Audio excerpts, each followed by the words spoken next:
Why do so many people feel so nostalgic for the 80s, 90s and early 2000s these days? Why are people going back to analog cameras, iPods, DVDs, vinyl? And why are mini versions of 80s and 90s game consoles selling like hotcakes? Why is it that every year around Christmas we almost exclusively hear songs from the 80s and 90s? Nostalgia has of course always existed, but especially the 80s up until the early 2000s seemed to hit different. Even generations that didn't even live through this era also feels nostalgia for it, but since they weren't even born then, that is pretty weird, right? So what's going on? Why do so many people feel like the 80s, 90s and early 2000s were so special? And why do so many people long for those days to come back? Personally, I'm from 1981, so I was a teenager in the 90s and in my early 20s in the early 2000s. So I remember this era very well. And I would be lying if I said this era didn't have a soft spot in my heart also. This era had some of the best movies, music and radio and TV shows ever created. We had Elf, Married with Children, The Simpsons, Beavis and Butthead, Airwolf and Knight Rider. We saw The Goonies, Ghostbusters, Jurassic Park, Gremlins and Home Alone. We listened to Michael Jackson, Madonna, Guns N' Roses and Nirvana. We danced to computer-generated dance music in the 90s, and we were glued to our radio if Art Bell was broadcasting. Of course, we also have great songs come out these days, and yes, there are still movies being made that look amazing, but it doesn't feel the same. Not only is the pacing completely different, both of music and movies these days, but they always feel more like a cheap copy of the things that were originally made in the 80s and 90s, instead of being its own thing, something original, something that was created with passion and creativity. Yes, some things in Jurassic Park were computer generated, but most of it was done with real handcrafted models and animatronics. Elf wasn't some computer generated thing, but was a real puppet, and filming Elf was a chore. The entire set was raised and had trapdoors just to be able to control the puppets. Gizmo and all the other gremlins came to life with hand puppets and animatronics. All of it required hard work, dedication, passion and an eye for detail. Music was made with guitars, drums and an amazing voice. Video clips were made to add to the experience, leading to the birth of MTV. Things were allowed to be fun. Everything was colorful and artists were allowed to express themselves. Comedians could say whatever they wanted, even if it offended people. Or maybe especially if it offended people, because that's what comedians are supposed to do, to self-reflect through humor and sarcasm. Only a nation of unenlightened half-wits could have taken this beautiful place and turned it into what it is today, a shopping mall. Even McDonald's used to be a fun paradise for kids, whereas now it's just as boring as any other restaurant.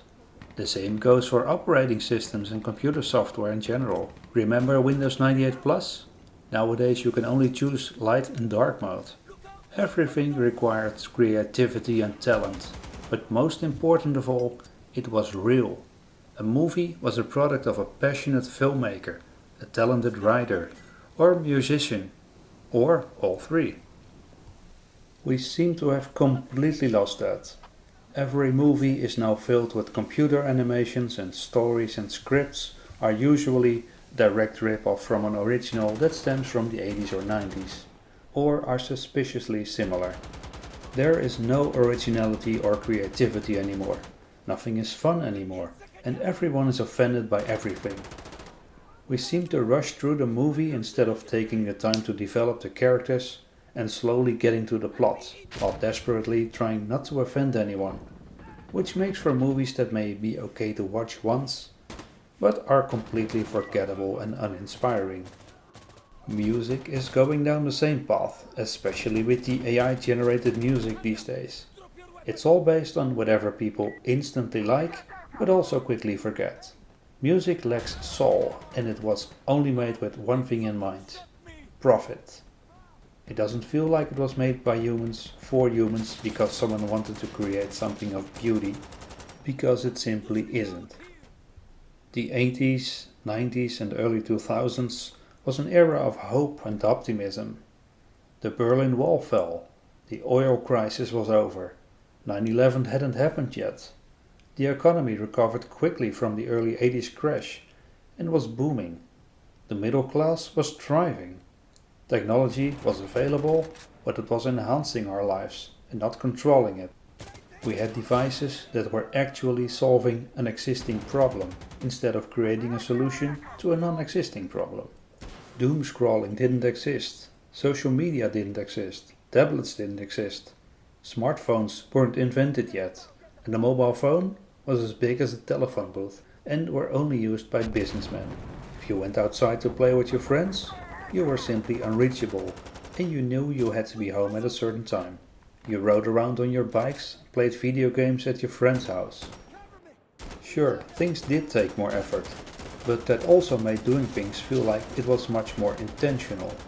If you wanted to pay, you had to pay cash, so you had to count. You knew and saw what was going out of your wallet. If you wanted to buy a train ticket, you had to buy one at the train station and interact with the person behind the counter, making you socialize with others. If you wanted to drive somewhere unfamiliar, you had a map and a street book in the door pockets of your car.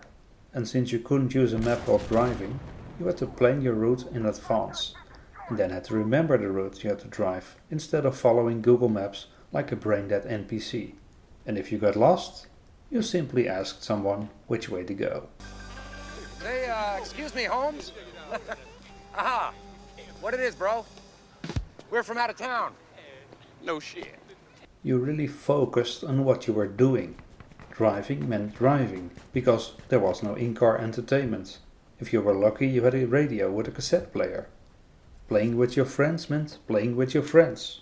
There were no phones distracting you, no Instagram alerts and no WhatsApp messages. The 80s and 90s also taught us patience.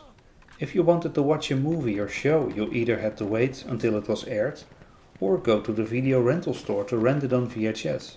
If you wanted to record a song to a cassette tape, you had to wait until the radio broadcasted it. The 80s and 90s made us appreciate things, precisely because things were more difficult. We didn't have a computer in our pocket all the time, so we had to remember things. We had to calculate things in our head, come up with solutions on our own. Not only did this stimulate our creativity and kept our brains working, it also meant everything you did was actually intentional and meaningful. And talking about computers and technology, what on earth happened here? I have to admit, I'm a big nerd, so I have been interested in computers from a very early age, and I started programming on a Commodore 64 when I was around 7 or 8 years old, so in the late 80s. Back then we had no ChatGPT, no Stack Overflow and no Google. In fact, we didn't have internet access, period. It wasn't until the mid-90s we could dial-up internet. All I had to work with were a couple of books to learn things from. Typing code, trying to see what would happen if I changed things around, and connecting the dots in your head. Again, you had to be creative and find things out on your own, because there was no other way. Getting into learning computers was much easier though, especially on home computers. You literally turned on the computer and boom, you were in BASIC, where you could start making your own programs right away. Kids nowadays grow up with tablets and Chromebooks, which may be easy to use, but with their closed operating systems, you can't really learn anything about computers on them, even though they technically are computers. They are more like an appliance than a computer in my opinion. I grew up with the Commodore 64, which was documented from A to Z, and besides knowing how the software worked, you could also understand the hardware. You could directly control the hardware through software, or even create new hardware expansion devices yourself, and write software for it, if you were a bit more technically inclined, of course. Switching to PC opened up a whole new world. Expansion cards, hard disks, dedicated monitors, more memory, and faster CPUs. And with MS-DOS, you still had all the easy access to programming and you could still directly control the hardware. You bought a computer and had full control over it. What a novel idea! You could expand it, control the hardware, control other hardware, write your own code, play games. It was a journey unto itself. You got creative, you had ideas, you wanted to learn how it works, so you could get the most out of it. You felt like it was the future and wanted in on the action. How different are things these days, especially with Windows and Mac. No more direct access to the hardware, having to jump through multiple hoops just to be able to install a piece of software Satya Nadella or Tim Cook didn't bless with their holy water. And while of course programming can still be done and learned, almost all of it is done in higher programming languages that are extremely abstract and have little or nothing to do with the hardware it's running on anymore.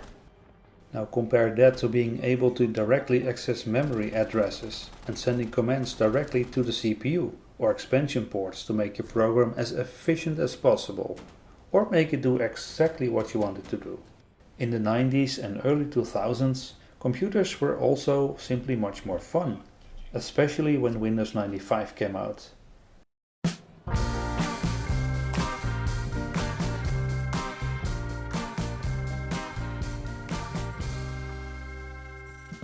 Applications had wild colors, friendly assistants helped you through install processes, you had actual buttons that told you what things did, instead of having to make some swipe movement that is never explained. Seriously, why is there no select all button in the Photos app on iPhone? There was also competition.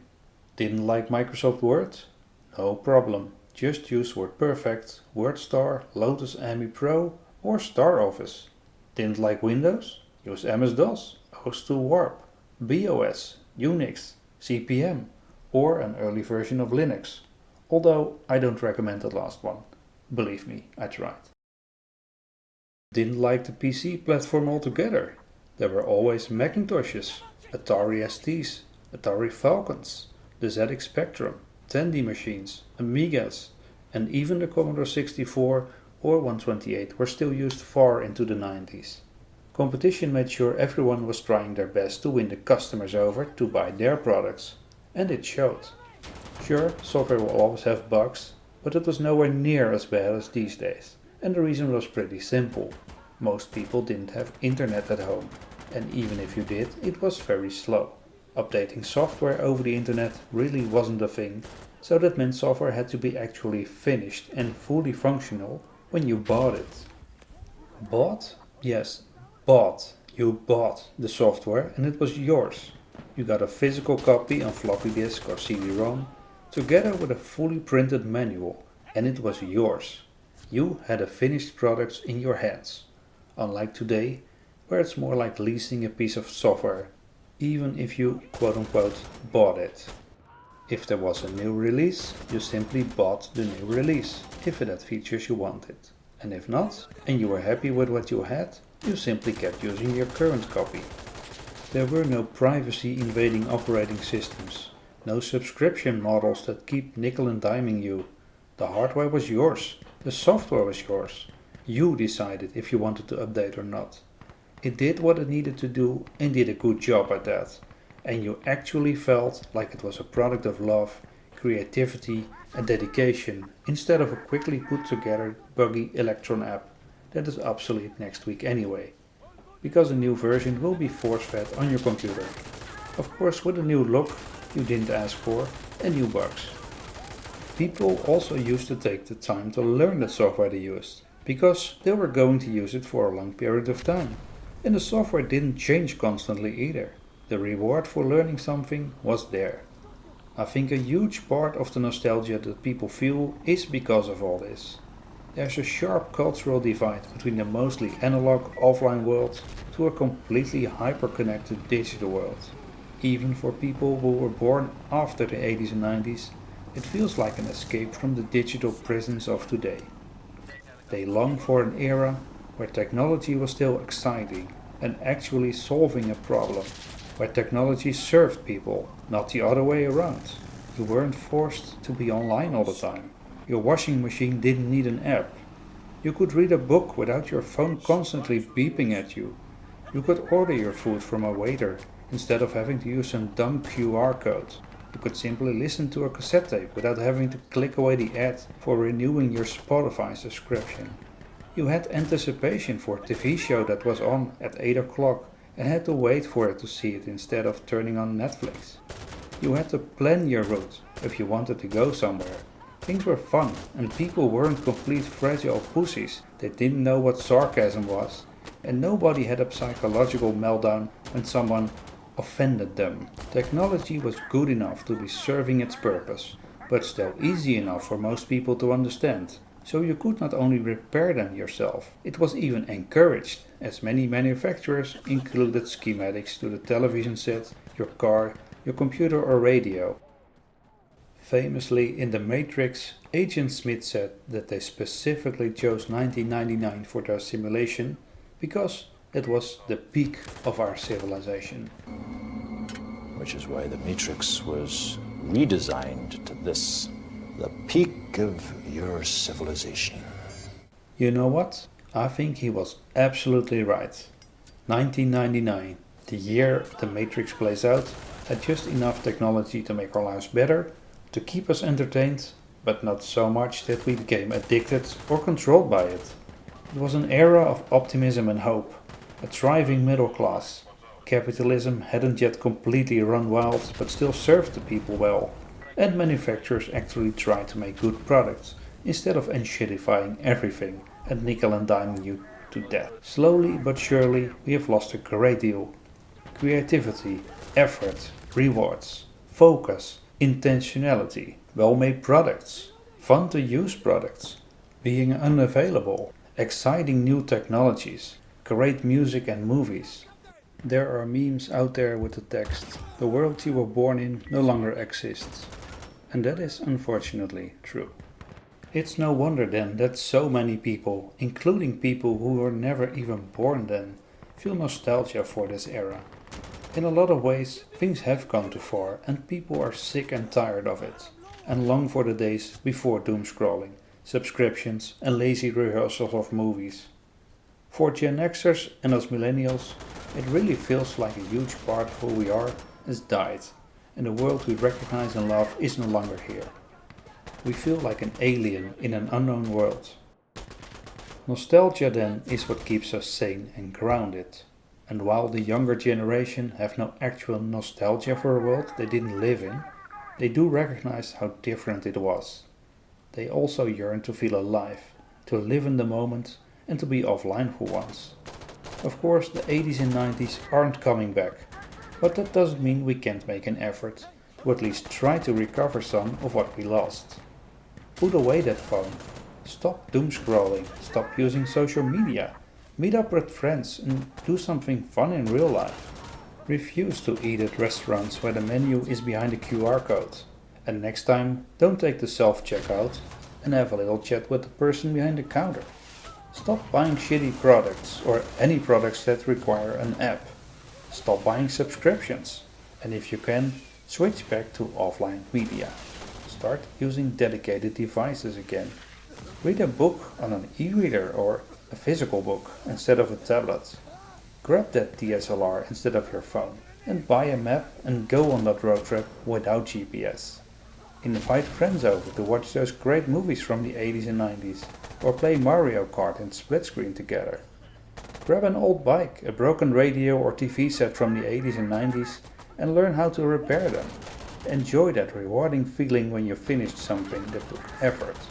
Ultimately, we decide how we want to live, and together we can make our society more social again and force businesses to change their ways. In the end, the only thing that really matters is other people. So would I personally go back to the 80s, 90s or early 2000s? Yes I would, in a heartbeat. But what about you? Do you feel nostalgia for the 80s and 90s? And what do you miss most? Thanks as always for watching, and if you like this type of content, feel free to subscribe, and I always appreciate a thumbs up, as it will help grow the channel.